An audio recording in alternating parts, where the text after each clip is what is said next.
মধ্যপ্রাচ্যে নতুন করে অস্থিরতা, যেখানে প্রতিদিনই বদলে যাচ্ছে সামরিক ও রাজনৈতিক সমীকরণ। ইরানকে ঘিরে আন্তর্জাতিক সংঘাত আরও তীব্র আকার ধারণ করেছে। সম্প্রতি ইরানকে লক্ষ্য করে সামরিক অভিযান চালিয়েছে ইসরায়েল এবং ইউএসএ।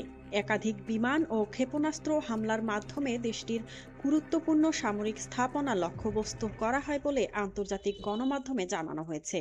এই উত্তেজনাপূর্ণ পরিস্থিতির মধ্যেই গতকাল সামনে আসে ইরানের সর্বোচ্চ ধর্মীয় ও রাজনৈতিক নেতা আয়াতুল্লাহ আলী খামেনির নিহত হওয়ার খবর। রাষ্ট্রীয় সম্প্রচার মাধ্যম ও আন্তর্জাতিক সূত্রে এ তথ্য নিশ্চিত হওয়ার পর দেশটিতে নেতৃত্বের প্রশ্নে অনিশ্চয়তা তৈরি হয়েছে।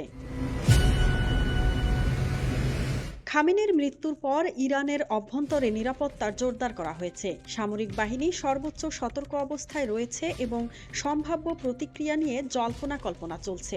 অন্যদিকে হামলার পাল্টা জবাব হিসেবে ইরান ক্ষেপণাস্ত্র ও ড্রোন হামলা চালিয়েছে বলেও জানা গেছে। মধ্যপ্রাচ্যের আকাশপথে সামরিক তৎপরতা বেড়েছে, ফলে আন্তর্জাতিক বিমান চলাচলেও প্রভাব পড়েছে। বহু ফ্লাইট বাতিল ও রুট পরিবর্তন করা হয়েছে।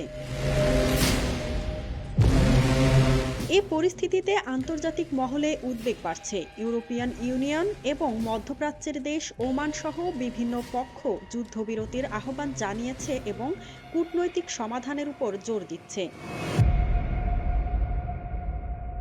বিশ্লেষকরা বলছেন, এই সংঘাত দীর্ঘমেয়াদে জ্বালানি বাজার, বৈশ্বিক অর্থনীতি এবং আঞ্চলিক নিরাপত্তায় বড় ধরনের প্রভাব ফেলতে পারে। তেলের দাম ইতোমধ্যেই অস্থির হয়ে উঠেছে এবং আন্তর্জাতিক বাজারে অনিশ্চয়তা বাড়ছে।